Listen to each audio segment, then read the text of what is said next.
By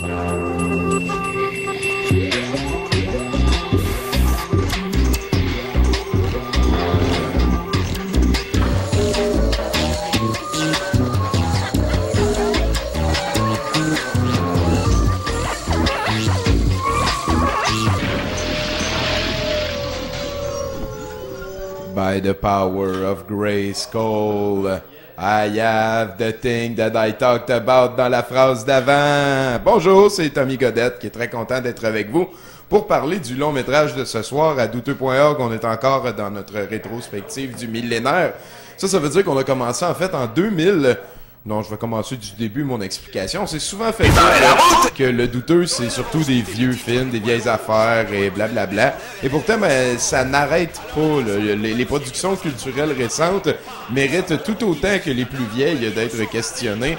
Peut-être encore plus de nos jours de la manière du cash, du budget investi, tout autant que peut-être des thématiques utilisées ou du recyclage immonde qui se passe en culture ces temps-ci. Et ce soir, on est face à un concept très très recyclé qui sent fort le Eric Roberts. On s'excuse si vous êtes en train de manger. Mais bon, on parle de Death Warrior, qui est un film de 2009. Un film canadien mettant en vedette Hector Ecavaria. Voilà, on l'a ici. Et il y a l'autre à côté qui s'appelle Kevin Jardine. Ouais, c'est ça. Donc, je vous parlais de gros stéréotypes éculés. On voit, il y a des grilles et il y a des messieurs qui sont virils. C'est donc, oui, on le déduit assez rapidement, un film de tournoi. Le film de tournoi qui est un concept qui existe très cher aux douteux. Et donc, on se lance dans un petit texte que j'ai écrit sur Death Warrior de 2009. Il nous reste ensuite 2010, 2011, 2012. Et je pense qu'on va avoir prouvé que le douteux continue à être produit en bonne quantité. Et voilà, on a le réalisateur ici, Bill Corcoran.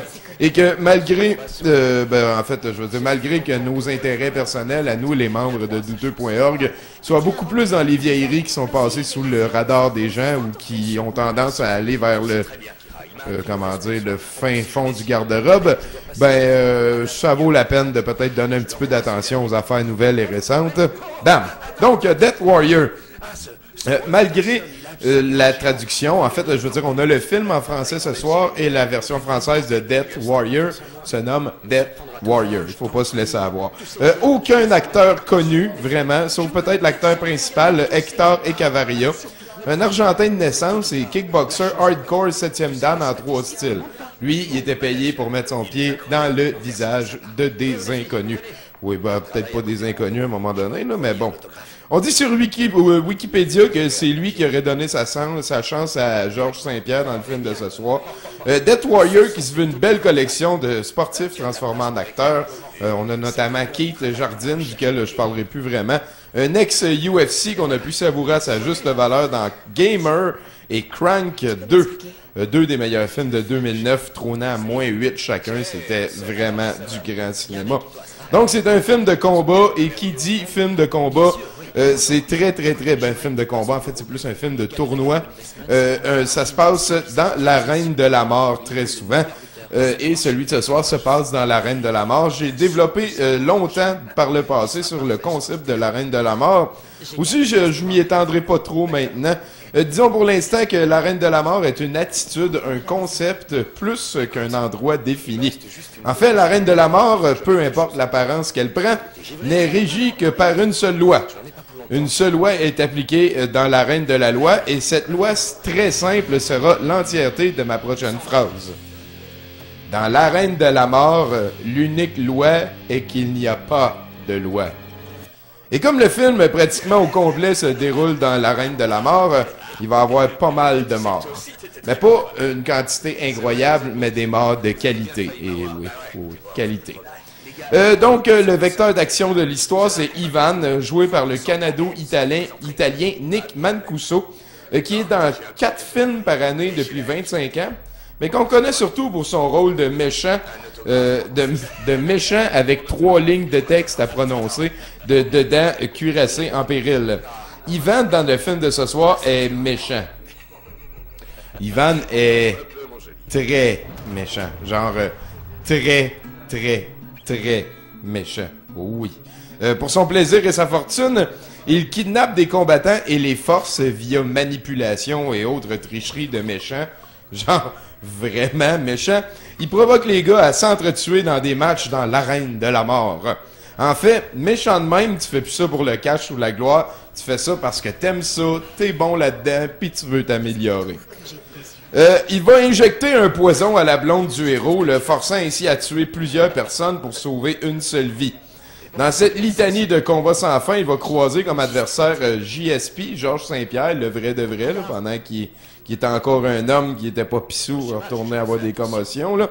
Et tellement d'autres de ses collègues combattants qu'on se demande quand il prend le temps de guérir les nombreux coups d'en face qu'il va manger pendant... Le film dure diégétiquement, là, moi je dirais, c'est 3-4 jours, le film au complet, et le héros se bat, je dirais, 5-6 fois, puis ça finit avec des talons d'en face, des munchs, des bras déplacés. En tout cas, il guérit vite, le héros. C'est ça que je veux dire. Vraiment, je suis très content que ce film ait gagné face à l'autre qu'on avait proposé. On est devant un des archétypes de films les plus prolifiques de toute l'histoire, c'est-à-dire le film de tournoi. Puis en plus d'être un digne représentant de cet archétype de film, Death Warrior se passe dans l'arène de la mort. Donc, non seulement des gens ont cru que c'était une bonne idée en 2009 de faire un film de tournoi, mais en plus, ils ont fait ça dans l'arène de la mort. Sérieusement, wow. Ce qui fait qu'en somme, ça fait de Death Warrior un film pédagogique à plusieurs niveaux. Et oui, film de tournoi, c'est un archétype du cinéma assez grand pour qu'on en ait fait une sous-division. Et la sous-division mineure qui se rapporte à la sous-division film de tournoi, qui est la sous-division mineure qui se nomme l'Arène de la mort, est encore très, très, très bien représentée dans le film de ce soir et est assez grande pour qu'on ait fait une sous-division à la sous-division. Donc, on est vraiment profond dans notre propos. Sinon, chose à surveiller... pour essayer de, comment dire, survivre aux passes de blonde, ben, il n'y en a pas tant que ça. Là, on est dedans. On va voir des tweets 2 fois. La deuxième fois, tu sens que ça tente à personne. C'est de toute beauté les passes de blonde quand même. Là, on reconnaît les bons -6 avec les passes, et voilà la bédaine. Il n'y a plus personne qui a de poêle. C'est important. Sinon, chose à surveiller, donc, c'est le jeu d'acteur. Parce que quand tu parles de cinéma, appeler l'acting le jeu, c'est un petit peu plus comme sérieux. Et donc, on regarde ce soir le jeu exagéré de Ivan, le méchant qui est très, très, très méchant. Et probablement le seul acteur de toute la bande d'acteurs qu'il va avoir ce soir. C'est peut-être pour ça qu'il s'en donne vraiment à cœur joie. Il déborde d'acting dans les séquences que c'est lui. Comme si il voulait prendre la place que les autres prenaient pas. Là, vous allez voir, il a les yeux de psychopathe. C'est très exagéré, oui, oui. Et sinon, ben, il va avoir la qualité, et ça m'a frappé, parce que tous les combattants dans le film de ce soir sont des champions UFC. C'est du monde des 7e dan de taekwondo et ces affaires-là. Et les gars, ils vont... les combats sont plates. Ils chorégraphient eux-mêmes les combats. Et je sais pas si c'est le réalisateur qui... En tout cas... Les plans changent aux demi-secondes, puis tu sais plus comment que ça marche, tu sais plus qui est en train de gagner contre qui, puis tu sais pas pourquoi t'écoutes ça aussi à un moment donné, mais comme il y a un munch, ben là t'es content. Ouais, c'est pas mal ça. Là-dessus, on va réécouter ça ici à douteux.org, on l'écoute live à douteux.tv. Boum!